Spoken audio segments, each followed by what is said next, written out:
Thank you, Mr. General Evaluator and fellow Toastmasters. I have just been in touch with my team and I was informed that we had a technical glitch and Jackie got kicked off the Zoom and missed Leo's speech. So, Jim, it's you and me today. It's you and me, Jim. Today, Jim and I are Jim will be going first. He'll be talking a little bit about technique. I will be talking about where we would continue the conversation. And Jim, hate to put you on the spot, but if we could tag team a little bit on Leo's speech patterns, enunciation, speaking fast, that sort of thing, that'd be great. So, ladies and gentlemen, our first evaluator for Leo's speech is Jim. Thank you, Carolyn, and thank you, Leo, for sharing your, what is this now, third, fourth icebreaker. I love it. We all in Toastmasters get in the habit now of doing icebreakers every time we do a new path, and it's always a fun time to experiment. You had asked me to look at some of the new things you are going to try.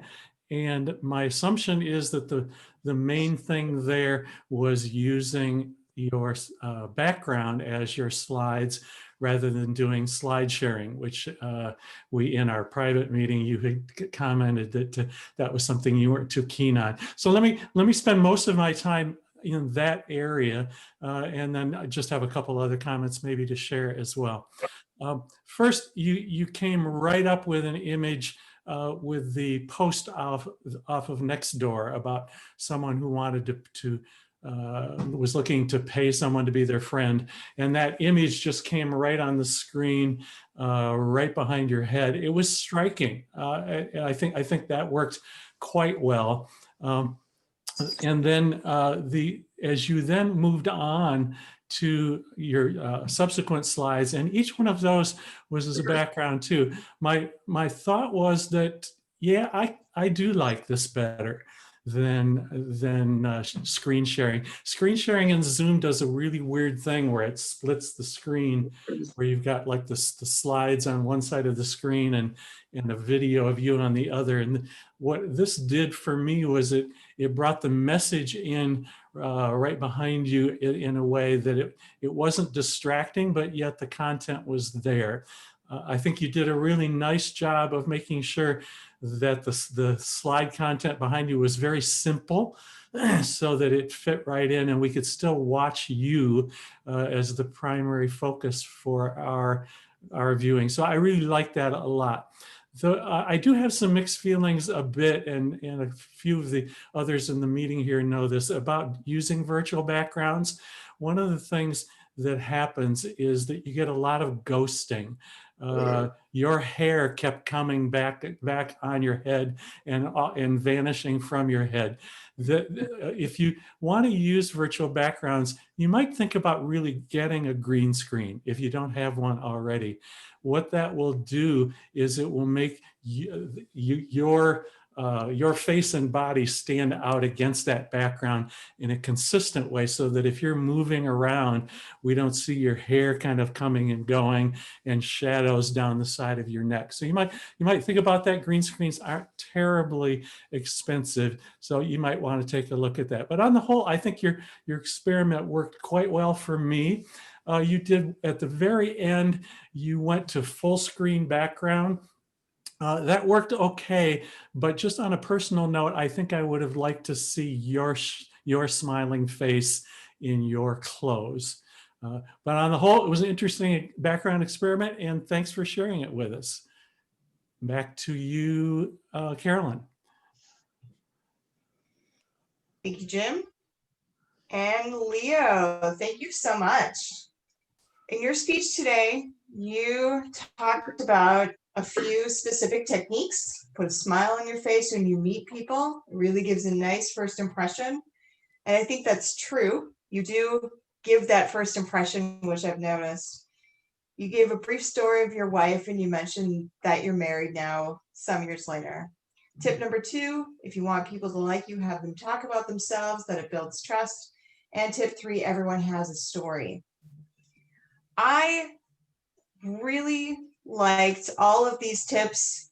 And where I would have continued the conversation was asking you where these tips, where you've used them in your life. So the first tip you talked a little bit about, that you smiled and, when you met your wife.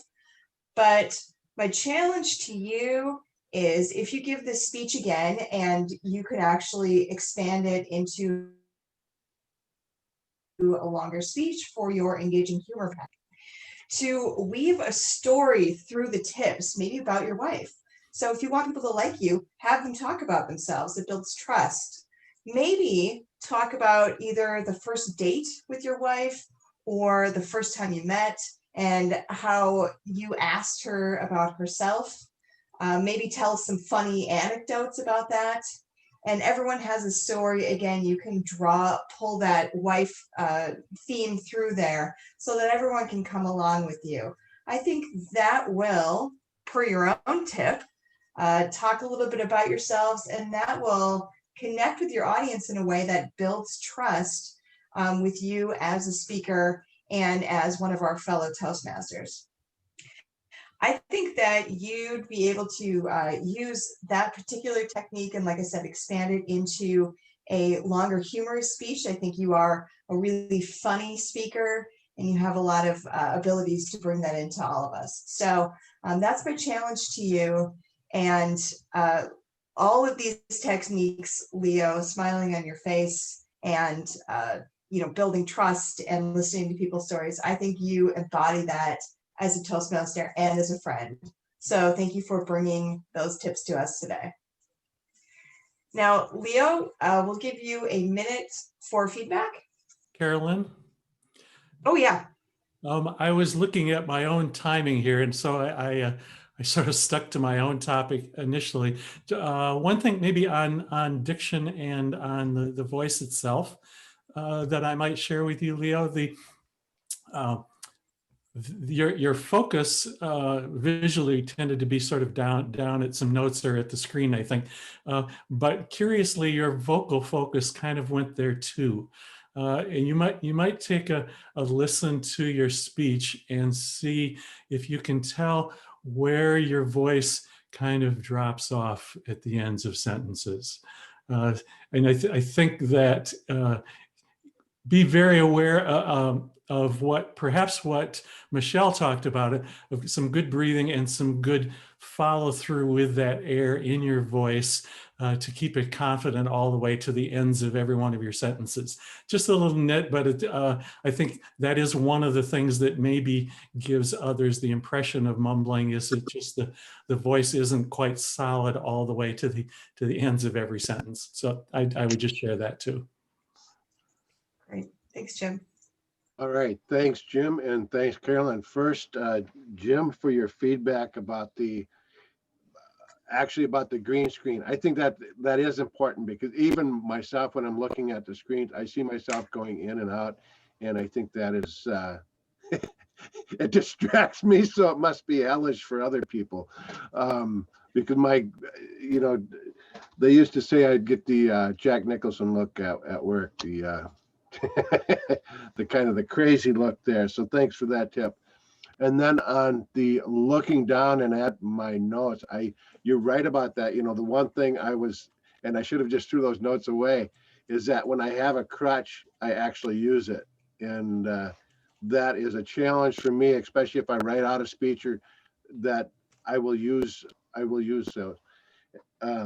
And Carolyn, weaving a story, I think that's important. I did have a story at the beginning with the one, and I knew I was weak in the second two portions, and I thought, well, maybe I can get away with it. I could not get away with it, so thank you for that. Great. Thanks, Leo. Now, feedback from the audience.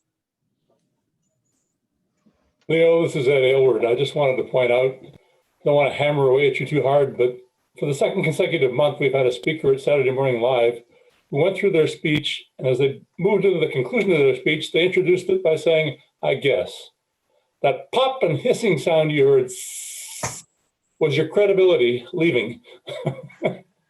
You don't want to guess at the conclusion of your speech.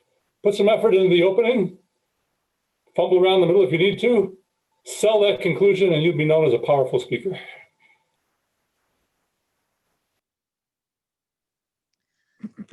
Leo, I have two pieces for you. The first one is I wanted to say thank you for the very clean slides. This is something you're really good at, but especially when you did the PowerPoint in the background, it was very important that those slides were very clean and we could see you and the slides. And I think you did that.